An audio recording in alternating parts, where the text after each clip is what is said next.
What's up, y'all? It's Ben with Country Central. I'm super excited with our guest here today. She's been a part of some of the biggest songs in the country format over the past few years. I mean, from artists called Dan and Shay to Miranda Lambert, Morgan Wallen, you name it. It's Nicolle Galyon. She's here with us today. Thank you so much, Nicolle. How are you doing? I'm well. Good to see you guys. Absolutely. We are so thrilled to have you on our podcast today, and we have so much to talk about. So it's been a year for you. Most people up until now have known you as a songwriter for other artists, and I know that originally you came to Nashville wanting to pursue a career for yourself. So I just love that last year creating your debut album, and then this year being able to roll it out. What has that been like for you to finally have your story being told by you? It's been really fulfilling, and it's been a giant education. Um, I you know I think it as songwriters we're put in rooms with artists that we love to write with, and we all consider ourselves peers because we are. But until you put yourself in an artist's actual shoes and put your name and face on music and put it out publicly, you just don't know what that feels like. All of the and all of the things behind the scenes that go into rolling out a project. I've been so lucky to get to be a part, like 1 degree away, of artists like Haley Witter's rollout, and through Songs and Daughters and things like that. But until it's you, it just feels so different. And it's when I say education, it's given me just incredible insight to all of these artists that I've worked with all these years, thinking I understood, and I didn't fully understand. I feel like you got to have so many bucket list moments, throughout this process. And like you said, it was a whole learning process. I want to talk a little bit about something that a lot of artists don't get to do, but the visuals that have just come out over this past few months that have accompanied your album Firstborn. And I have to just say, we have to put today's Spotify Wrapped. You are my number 3 today. Aw, thank you. My number 3 listen of the entire year was Firstborn. Thank And you. if you haven't listened to it, make sure you obviously go listen to it. But what has it been like being able to share not only your story and the fact that it's so personal to you, but so many people have related to it, and then being able to put out the visual to go along with each of the songs? Mm. Well, it's something that I never set out to do. I've been very my whole attitude around making Firstborn was one thing at a time. Don't get ahead of yourself. I had the luxury of being able to just be really quiet and precious with making the record. I didn't really tell anyone I was doing it. I didn't honestly take any outside opinions on how to do it. I just did it with the very small team that I had, which was 2 producers. And then once that was done, I was like, okay, well, what's next? And then what was next was the visuals. And so I never really thought about it while I was making the record. And when I got to, and I think part of why I didn't think about it was because it was really intimidating and really uncomfortable for me to think about putting my face and a name out there and be like, I'm just not a performer. I'm just more of a communicator, a storyteller. And so, like I put it this way, like authors don't put their faces on the front of their books. They put pictures of what the book is about and what the story is about generally, unless it's an autobiography. And this was, so I really wrestled with like, do I even put my face on the front of this record? Joke is now on me because we had this whole concept to take a picture. All the content for the record was just going to be selfies where I was taking pictures of myself in mirrors, but the phone was always going to be in front of my face so that you would never see. So it was me kind of, the metaphor of I'm turning the camera around on myself. I'm going to be my own subject of the story, but I still didn't want it to be about looking at me. I wanted to be heard. And I had this whole like profound thought behind it. So we go to Kansas to shoot that. And we like get down in front of this mirror, and I'm like, we even have those photos. Like, we never put them out, but we took them. And then through the process, once I got there, something about it started taking on a life of its own. And I started to be comfortable with being in front of, like, letting it, like, really showing myself. And I think that was like the whole theme of the record, was to show yourself. So then it started to feel a little not honest to not show myself. So I had a lot of fun. I would say, making the visuals for the record was the most playful that I've been, maybe ever, as a creative person. And I can't unknow how much fun I had doing that. I now know, as a human, whether it's a record or other things, I need to continue to nurture that part of my life, because it was so fulfilling and so pure. I love hearing that. And I just think you're right. It's part of the process, is discovering how to promote an album. And it's like, this is your work. This is your life. So what else was going to be in the visuals except you and your kids? I love that your kids got to be a part of it. And obviously, as a mom, often we talk about that, how this is such a big part of your life, and it's such a big part of the record too. And personally, it's my favorite part of the record is all about your children and being a mom. But I know Ben has a few questions too that he wants to ask. We can't talk about being a mom the whole time. No, I mean, there's too many good topics to dig into. I mean, last thing on Firstborn though, Nicolle, I mean, and to Christina's point, man, I think, yes, you wrote this very personal record to you, to a lot of people, maybe young girls, older women, mothers that can relate to it. But even a song like Deathbed, I think that just hit so hard. And if you don't mind talking a little bit about that, because I mean, to me, just what matters in life at the end of the day, it's like about family, and like, where are you when you're kind of at the last breath? Like, can you reflect and be proud of what you left behind? So do you mind just talking about that process and writing that song, putting it out, what it means to you? Yeah, that song was really the whole point of the whole record. And I think it was really where the story of me making a record starts, with me thinking about, if it all ended tomorrow, what is still left on the table for me, as, if I only get one life, and I only, and then when it was all over, what have I still not done that I would regret? And that's where the record started. I was like, I have to make a record. And it wasn't for other people, as I sound like a broken record, but it really was like, I have to do it, and period. So Deathbed, when I set out to make I had that title for a while. And I didn't necessarily know I was going to write it for me, but it was a title that was in my songwriting notes for a while. And when I set out to make the track list for the record, I made a track list before I wrote the songs. And I knew I wanted the record I wanted it to read more like an autobiography and be in chronological order. So I always knew I had that title, Deathbed. I'm like, that's where this ends, is Deathbed. And so it was actually one of the first songs that we wrote for the record. And I think it's because you kind of have to know, almost like writing an essay paper, like in college, you need to know the thesis of the whole story before you start really writing the paragraphs. And that's how I looked at the record, was like, I know how this ends. Now let's work backwards. And where did this start? And then we just filled in all the blanks in the middle. So Deathbed was cornerstone. It wasn't I know we always joke, like, the last song on the record, we call it track 12, which in this, some days in the writing room, you're like, well, let's just write, is this a track 12 or is this a radio single? Because track 12 is never the radio single. It's always the one that just turns the knife. But in this case, track 11 was kind of the point of the whole thing.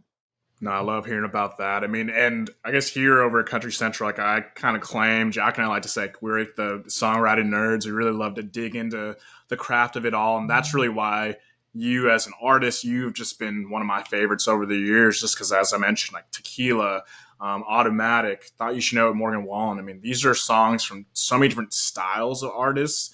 And obviously you started your own company, Songs and Daughters, and you did that whilst, putting out your first solo record and still writing for other people. I am just curious to understand really what inspired you to even start Songs and Daughters. And I mean, what are you most proud of, just having that established and having, your own roster of artists? Well, I think Songs and Daughters started before Songs and Daughters. I think I think it was Songs and Daughters is a space in my mind more than it's a company, and it's a space for nurturing a creativity and developing, whether just development in general, whether that's an artist development, a project's development, developing an aesthetic or a brand, all of that. And I think that I was softly helping guide that years before for other people unofficially before I ever started Songs and Daughters. So that was more of the inspo for it was actually going, okay, let's give this a proper let's put four walls around this space and call it Songs and Daughters. Um, I what was the question? I forgot. No, I mean, just I know there's so much that goes into kind of establishing that, Yeah. and really now that it's been in existence and you do have this roster, really, what are you most proud of that you finally, like I said, put a name to it and Mm. put like the four walls around it? What is kind of what you've taken from it after this past year or two?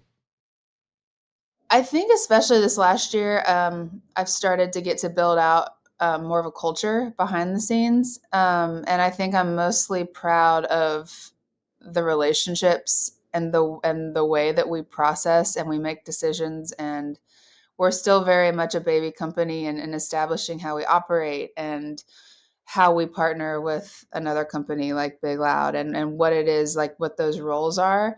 But I think I'm most proud of myself learning to be an employer and learning to be a leader because I think I've always been a leader, even since I was like in kindergarten, but I I definitely have identified in my last 20 years in Nashville as the girl that's just fresh off the bus, still like very much just trying to still trying to get there. And I think starting Songs and Daughters has forced my hand to go, no, now you have to be the leader. You can't just continue to tell yourself that you're the new kid in town and you need to learn how to lead.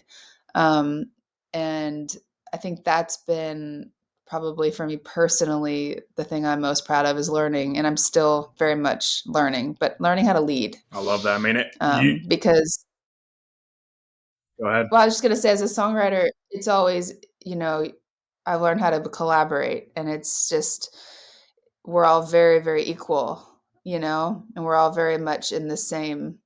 No one's really in charge in the writing room, but I think with Songs and Daughters, I've had to learn how to elevate myself and go, no, you have to be in charge, which is a little bit like, this feels uncomfortable, but it's growth for me, and it's good. No, I love hearing that. I mean, you were wearing multiple hats, and you did say it's almost innate to you that you play that nurturer role and that mentor role. So you do, like I mentioned before, you have a number of artists and writers on your roster.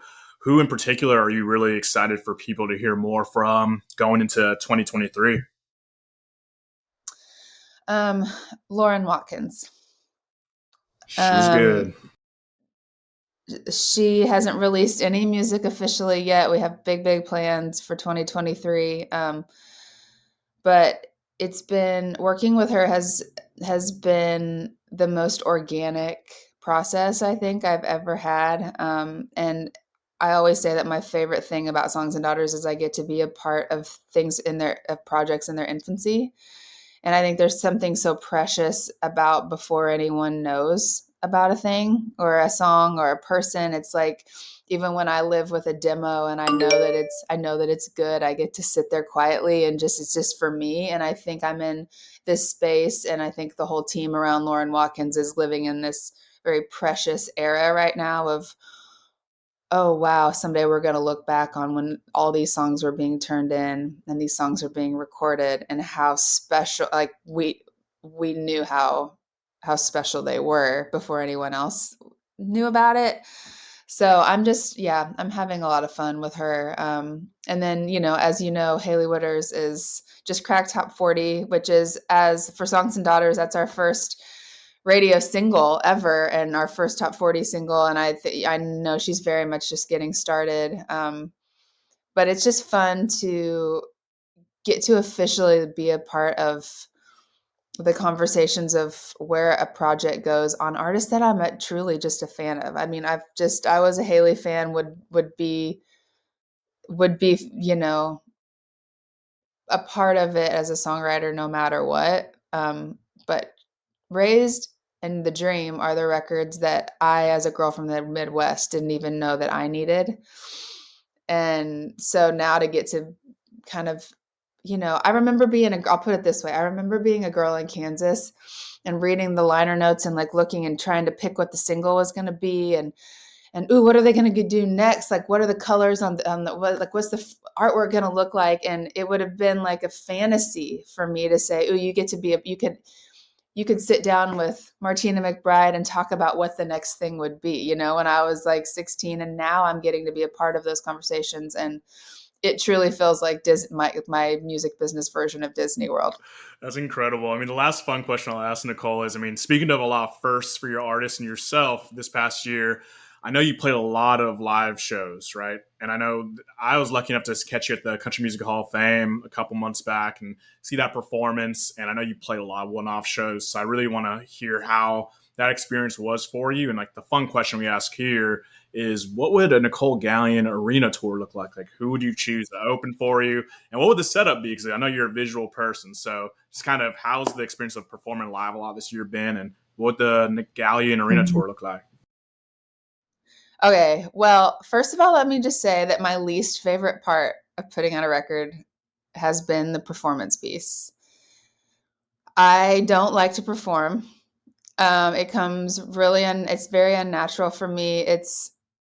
Some things give me life. Like when I leave, I could write 100 songs and leave feeling more energized than playing 4 songs live or 1 song on the Today Show. Like it literally depletes me. It is so unnatural for me. I'm just not a performer, and there's something about my personality that when I feel like I'm performing, it feels like I'm not being real, and I can't do it. But I did the show at the Hall of Fame, and I didn't really play live that much. I think us making the visual album was kind of got me out of having to perform the songs a lot, because we use that as such a promotional tool for the record, as opposed to me having to play live for industry. And I felt like it gave the story the best shot to be heard. But I did do one show. We called it my one show tour at the Hall of Fame.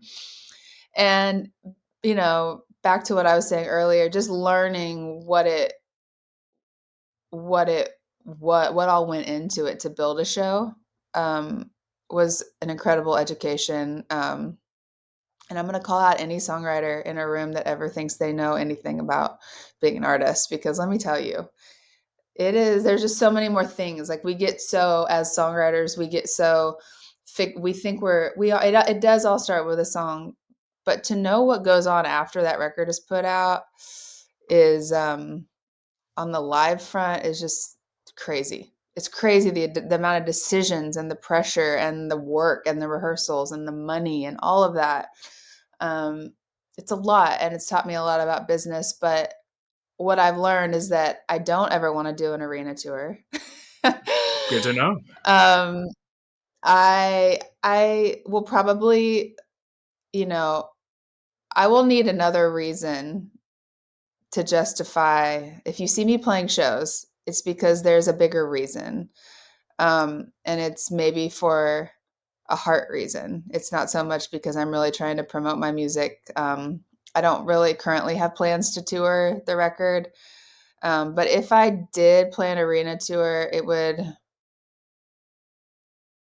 I still think it would be like, my dream for it would just be me at a grand piano right in the middle with like a couple utility country instruments, like a dobro and, pedal steel, couple acoustic guitars, and then also like a full orchestra to start playing on some Yes. songs, Yes, please.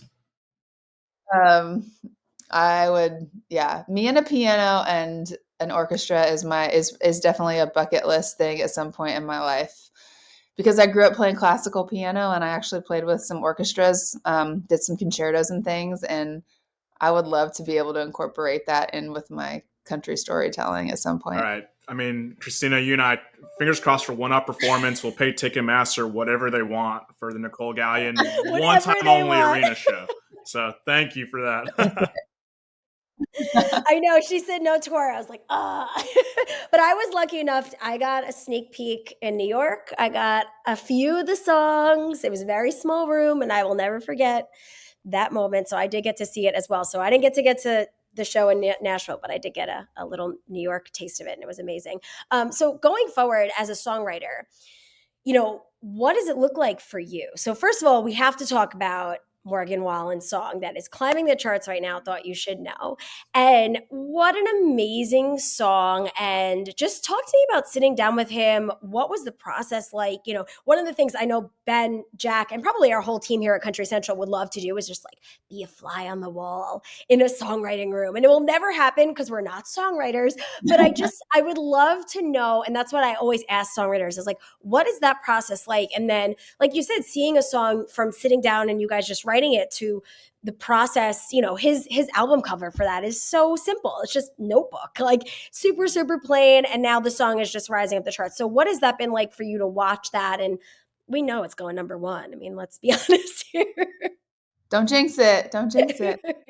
I have a good track record with him. Every time I've talked to him about a song, it's gone number one. So I think he would be okay with it. Well, yeah, I mean, let's just be honest. Basically all his songs go number one right now. That's a bet you take in Vegas, is a Morgan song going number one. My favorite thing about this song is that there was no agenda around the writing process. And agenda can sometimes be negative, but it can also be positive. Like agenda being like, this person is cutting in 2 weeks and they need another song, and that's an agenda, and that's not gross. It's just, you have a reason. There's a motive for y'all to be together writing. There really wasn't a motive for this co-write. At the time, all the masters for Dangerous had been turned in. So it wasn't, and I don't think that even like the songs had started coming out, the singles had started, maybe they had. But it was long story short, there wasn't an album to be written for at that point. It was actually like the least likely time to write a song to try to get a single. But I had never really gotten to write with Morgan. And it was in 2020. And so I was like, you know what? I just want to write with no strings attached and just see what happens. And it was end of 2020, sometime in the fall, I think. And to be honest, I was like, can we write on my porch swings? Because we were still in pandemic time. And, a lot of people weren't writing at that time. And so it was kind of select on like, who was going to be the third in this room? Well, I had written with Miranda 2 days before on her back porch and had left my laptop at her house on accident. And I was driving over to her house to get the laptop the day before the Morgan write. And I was on the phone with my publisher and we were just brainstorming. We were like, who do you want? My point guy, BJ, was like, who do you want for the third on this Morgan write tomorrow?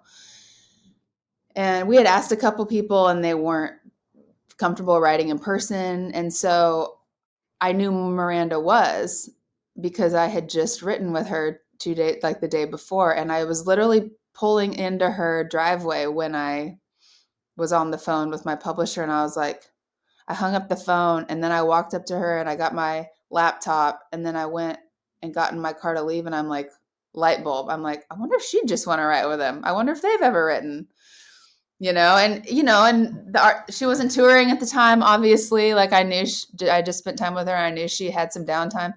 So I literally just texted her. I was like, this is so random, but would you want to write with Morgan Wallen tomorrow? And she was like, sure, why not? And so it was more, but to your point, Christina, being a fly on the wall, I remember having so many funny feelings that morning, because I'm like, wait a minute. So who's coming to my house today? Like, this is going to be crazy. This is like a giant experiment. You've got like two of my favorite artists that I'm such a super fan of. And they've never worked together before. Like, this could be awful. You never know. Sometimes it doesn't work when you get two artists because you're not sure who's really like who really the song is for, or where, what, like, but Miranda is such a tried and true, like if she wasn't an artist, she would definitely still be like a top tier just songwriter for other people. And so it was just a really fun day. We wrote 3 songs that day. But he walked in with this idea, and I have to give him credit. I feel like we just kind of edited what he wanted to do. And so to look up 2 years later and have a radio single after, especially after them already putting out a double album that they probably could have had 12 singles off of, I just feel so blessed and lucky. And on a really deep spiritual level, I just feel like anytime you make something out of a pure place, like I just feel like it's honored and you get blessed for it. And I just am so thankful for this one. That's one of the coolest stories. You're like, I just left. Like, if you didn't leave your laptop, like, would you No. have gone to Miranda's and been like, hey, you want to come over? Like, and that is the beauty, I think, and the magic of songwriting. It's just like things that just fall together. And now look, like, and how many people don't know that story? Like, I'm so glad you told that story so that we can share it with our followers, because how many people don't know that story and still love the song? And now for people like us that love songwriting, that just like adds such an amazing layer to a song that we all obviously love.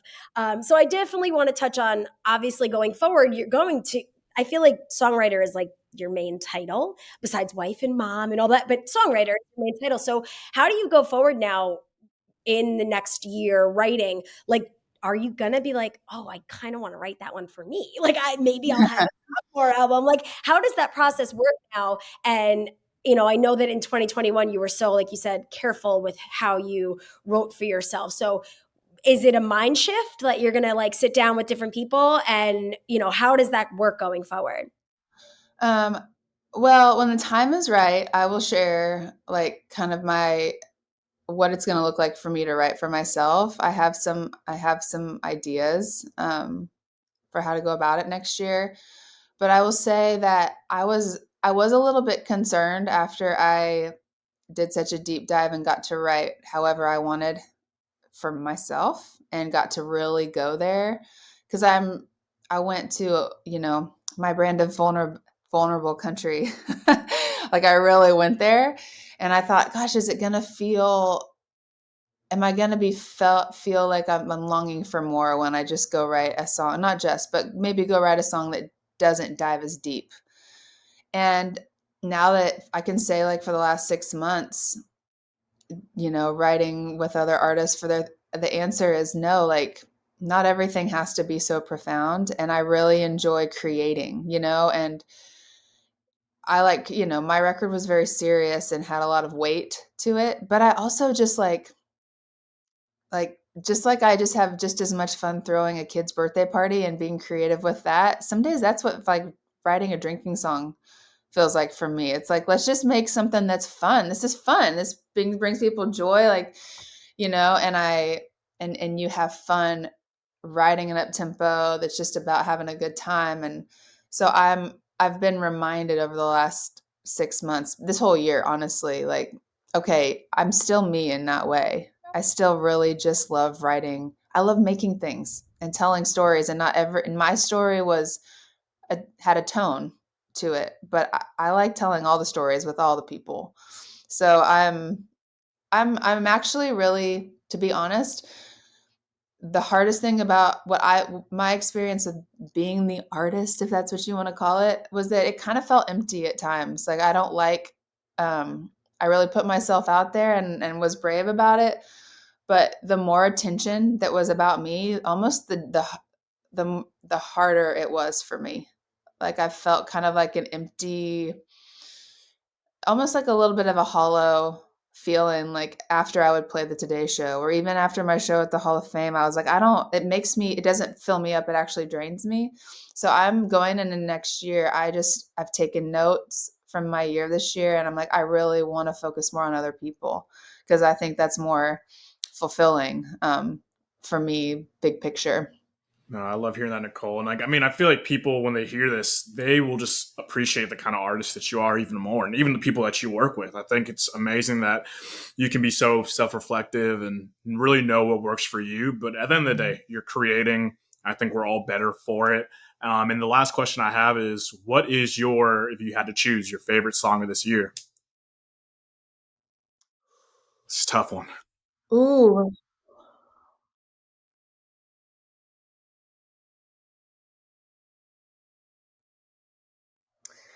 Well, I would say from a craft standpoint, um, the song that I was probably the most jealous of was Don't Think Jesus. Um, that came out this year, right? Correct. Yeah. Time is like such The a weird thing construct. anymore. That you were like, no, that was 2019. I'm like, I would believe you. Uh, I would say from a pure like what I want to listen to over and over and over standpoint, uh, she had me at Heads Carolina. I love that. Who I doesn't? Who haven't posted. doesn't? That was my number one on my Spotify Wrapped. It's a genius. It was a genius Wow, it idea. was? I I like I said, not everything has to be so profound. Like I am still a 16-year-old fangirl. Like I think there's an art to making something just commercial and fun and big and a good time. And I love that song. I've listened to that more than anything else this year, Incredible. statistically. Look at Yeah, that. statistically. That's amazing considering it just sort of came out. So the fact that you've listened to it the most this year is like unbelievable. But Uh-huh. we all seem to agree. And when she came out at the CMA Awards, that was so cool. Yeah, yeah. I actually, my first time on an airplane, 14 to Nashville with my mom for fanfare, we went to the Jody Messina fan club party at the Hermitage Smorgasbord out in Donaldson. That is incredible. Full And then when I circle. played the Opry this year, she played with me. She was there that night, and we had a whole moment. And so yeah, Nashville's cool. Nashville is amazing. It only happens in country music. So it's seriously, Nicolle, been a pleasure to have you on. I mean, as Christina said, I mean, firstborn. I mean, you could be a mother, a wife, just a growing female fan of country music, but it resonated with me. You know what I mean? And we're just so grateful that you put something out there for us that have been fans for the over the years. And seriously, thank you so much for taking the time with Country Central today, because we love Nicolle Galyon, and we just hope to hear more from you, personally as an artist, and then for what else you're cooking up for others in the future. So thank you so much. Well, right back at you. I love everything you post about, and I'm always on the edge of my seat of like, ooh, what are they going to pick? What do they like? I love hearing that. Well, thank y'all so much for the Yes. time. And yeah, y'all can always check out Nicolle's music right now on Apple Music, Spotify, wherever you stream music. Definitely be on the lookout for the Country Central Awards. You may see some Nicolle Galyon around there in the future, possibly. And as always, we're here at Country Central, y'all. Thank you so much for tuning in. See you next time.